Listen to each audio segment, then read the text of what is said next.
काशी कहानी में आपका स्वागत है दोस्तों। तो आज हम सुनेंगे सुभद्रा कुमारी चौहान की कहानी थाती। क्यों रोती हूँ, इसे नाहक पूछकर जले पर नमक न छिड़को। जरा ठहरो, जी भर कर रो भी तो लेने दो। न जाने कितने दिनों के बाद आज मुझे खुलकर रोने का अवसर मिला है। मुझे रोने में सुख मिलता है, शांति मिलती है, इसलिए मैं रोती हूँ।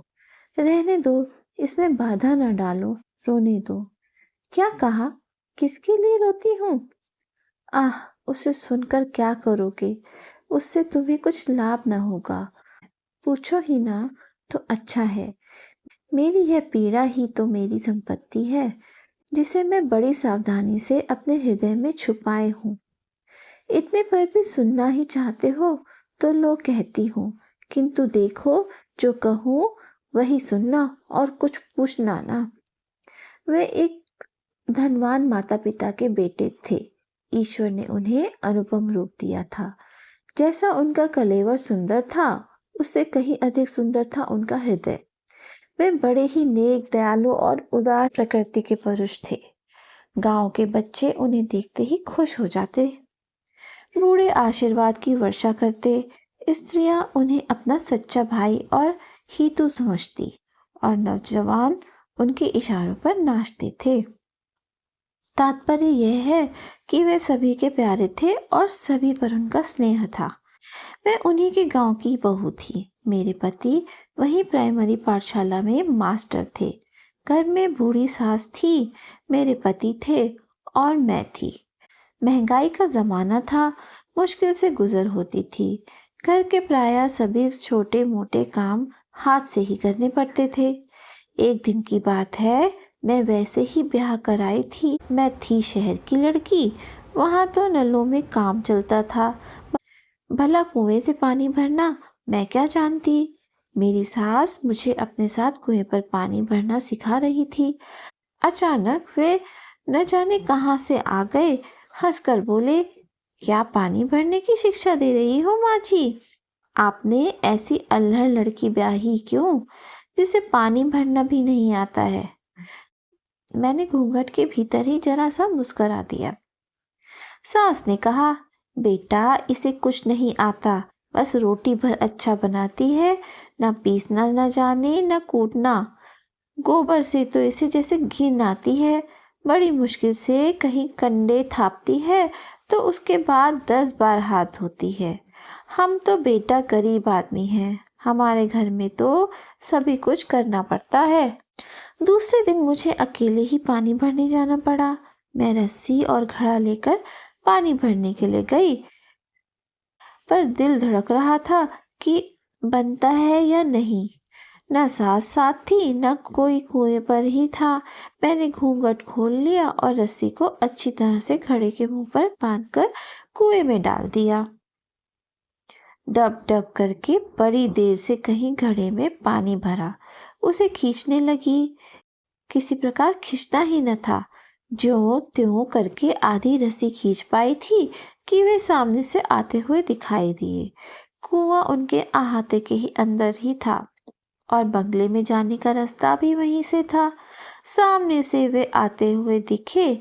लाज के मारे ज्यों ही मैं घूंघट सरकाने के लिए एक हाथ से रस्सी छोड़ी, त्यों ही अकेला दूसरा हाथ पानी से भरे हुए घड़े का वजन न संभाल सका।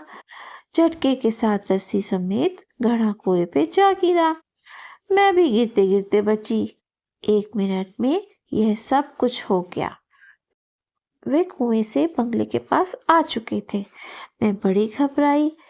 घूंघट ऊघट सरकाना तो भूल गई। चुप कर कुएं में देखने लगी। मेरे पास तो रस्सी और घड़ा निकालने का कोई साधन ही न था। निरुपाय होकर कातर दृष्टि से उनकी ओर देखा। मेरी अवस्था पर शायद उन्हें दया आई। वे पास आकर बोले, आप घबराइए नहीं, मैं अभी घड़ा निकलवा देता हूँ। फिर कुछ ठहर कर मुस्कुराते हुए बोले, किंतु आपने यह साबित कर दिया कि आप शहर की एक अल्हड़ लड़की हैं। मैं जरा हंसी और अपना घूंघट सरकाने लगी। मुझे घूंघट सरकाते देख तो वे जरा मुस्कुराए, मैं भी जरा हंस पड़ी और कुछ बोली नहीं। उनके नौकर आए और देखते ही देखते रस्सी समेत घड़ा निकाल लिया। मैं घड़ा उठाकर अपने घर की तरफ चली। शब्दों में नहीं किंतु कृतज्ञता भरी आंखों से मैंने उनसे कहा, मैं आपके इस उपकार का बदला जीवन में कभी न चुका सकूंगी। करीब पौन घंटे कुएं पर लग गए। अम्मा जी की घुड़कियों का डर तो लगा ही था। जल्दी जल्दी आई, घड़े को खिनौची पर रख रस्सी को खूंटी पर टांगने के लिए मैंने ज्यों ही हाथ ऊपर उठाया, देखा कि एक हाथ का सोने का कंगन नहीं है। तुम कहोगी कि पानी भरने वाली और सोने के कंगन, ये कैसा मेल? यह भी बताती हूँ, यह कंगन मेरी माँ का था। मरते समय उन्होंने अनुरोध किया था कि वह यह कंगन ब्याह के समय मुझे पैर जुमाई में दिया जाए। इस प्रकार यह कंगन मुझे मिला था। रस्सी टांग कर मैं फिर कुएं की तरफ भागी। देखा तो वे सामने से आ रहे थे। उन्होंने ये कहकर कि यह तुम्हारे अल्हड़पन की दूसरी निशानी है, कंगन मेरी तरफ बढ़ा दिया। कंगन लेकर चुपचाप मैंने जेब में रख लिया और जल्दी जल्दी घर आई। घर आकर देखा पतिदेव स्कूल से लौटे थे। अम्मा जी बड़े क्रोध में उनसे कह रही थी, देख नई बहू के लक्षण। एक घड़ा पानी भरने गई तो घंटे भर बाद लौटी और यहाँ पानी रखकर फिर दीवानी की तरह कोई की तरफ भागी। मैंने तो पहले ही कहा था कि शहर की लड़की ना ब्याह हो, पर तुम ना माने। बेटा, भला यह हमारे घर निपटने के लक्षण है? और सब तो सब, पर जमींदार के लड़के से बात किए बिना इसकी क्या अटकी थी? यह इधर से भागी जा रही है, वह सामने से आ रहा है। उसने जाने क्या इसे दिया और इसने लेकर जेब में रख लिया। मुझे तो यह बातें नहीं सुहाती। फिर तुम्हारी बहू है, तुम जानो, बिगाड़ो चाहे बनाओ। मेरी तरफ उन्होंने गुस्से से देखकर पूछा, क्या है तुम्हारी जेब में, बतलाओ तो। मैंने कंगन निकालकर उनके सामने रख दिया। वे फिर डांट कर बोले, यह उसके पास कैसे पहुंचा? मैंने डरते डरते अपराधिनी की तरह आदि से लेकर अंत तक हुए का सारा किस्सा उन्हें सुना दिया। इस पर अम्मा जी और पतिदेव दोनों ही की छिड़कियां मुझे सहनी पड़ी। साथ ही ताकीद भी कर दी गई कि अब मैं उनसे कभी ना मिलूं। क्या पूछते हो उनका नाम? हाय, रहने दो, मुझसे नाम ना पूछो। उनका नाम जुबान पर लाने का मुझे अधिकार ही क्या है? तुम्हें तो मेरी कहानी से मतलब है ना? हाँ, तो मैं क्या कह रही थी? मुझसे कहा गया कि मैं उनसे कभी ना बोलूं, लेकिन यह लोग फिर कभी मुझे उनसे बोलते देख लेंगे तो फिर कुशल नहीं। मैंने दीन भाव से कहा, मुझसे घर के सब काम करवा लो, परंतु कल से मैं पानी भरने नहीं जाऊंगी। इस पर पतिदेव बिगड़कर बोले, तुम पानी भरने न जाओगी तो मैं तुम्हें रानी बनाकर नहीं रख सकता यहाँ। तो जैसा हम कहेंगे वैसा ही करना। इसके बाद क्या बतलाऊं कि क्या क्या हुआ। ज्यों ज्यों मुझे उनसे बोलने को रोका गया, त्यों त्यों एक बार जी भरकर उनसे बात करने के लिए मेरी उत्कंठा प्रबल हो गई। किंतु मेरी यह साध कभी पूरी ना हुई। वे जाते जाते एक दो बातें बोल दिया करते, जिसके उत्तर में मैं केवल हंस दिया करती थी।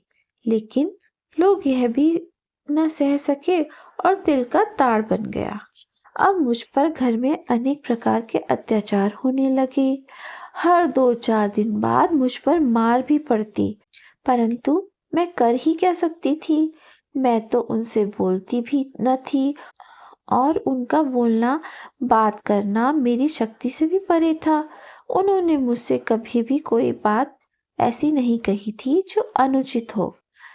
उन्हें तो शायद विधाता ने रोते हुओं को हंसा देने के लिए कला सिखाई थी। वे ऐसी मीठी चुटकी लेते, कभी हंसी की बात भी करते तो इतनी सभ्यता से, इतनी नपी तुली कि मैं चाहे कितनी भी दुखी हूँ, चाहे कितने भी रंज में हूँ, हंसी आ ही जाती थी। किंतु धीरे धीरे मुझ पर होने वाले अत्याचारों का पता उन्हें लग ही गया। उनके दयालु हृदय को इससे गहरी चोट पहुंची। उस दिन अंतिम दिन जब मैं पानी भरने गई, वे कुएं पर आए और मुझसे बोले, मैं तुम्हें कुछ कहना चाहता हूँ। उनके स्वर में पीड़ा थी, शब्दों में माधुर्य और आंखों में न जाने कितनी करुणा का सागर उमड़ रहा था। मैंने आश्चर्य के साथ उनकी ओर देखा। आज पहली ही बार तो इस प्रकार से वे मेरे पास आकर बोले थे। उन्होंने कहा, पहली बात जो मैं तुमसे कहना चाहता हूँ वह यह है कि मेरे कारण तुम पर इतने अत्याचार हो रहे हैं। यदि मुझे पता चल जाता तो वे अत्याचार कब के बंद हो चुके होते। दूसरी बात जो मैं तुमसे कहने आया हूँ वह यह है कि आज से मैं तुम पर होते अत्याचार की जड़ उखाड़ कर फेंक देता हूँ। तुम खुश रहना मेरी अल्हड़ रानी। वे मुझे इसी नाम से पुकारते थे। यदि मैं तुम्हें भूल सका तो फिर यहाँ लौटकर आऊंगा, नहीं तो आज ही सदा के लिए विदा होता हूँ। मुझ पर बिजली सी गिरी। मैं कुछ बोल भी न पाई थी कि वे मेरी आंखों से ओझल हो गए। अब मेरी हालत पहले से ज्यादा खराब थी। मेरा किसी काम में जी न लगता। कलेजे में सदा एक आग सी सुलगती थी, परंतु मुझे खुलकर रोने का अधिकार न था। अब तो सभी लोग मुझे पागल कहते हैं। मैं कुछ भी करूं, करने देते हैं। इसलिए तो आज खुलकर रो सकती हूँ और तुम्हें भी अपनी कहानी सुना सकती हूँ। किंतु क्या तुम यह बता सकोगे कि वे कहाँ हैं? मैं एक बार उन्हें देखना चाहती हूँ। मेरी यह पीड़ा, मेरा यह उन्माद उन्हीं का दिया हुआ तो है। यदि कोई सहृदय उनका पता बता दे तो मैं उनकी थाती उन्हीं को सौंप दूँ।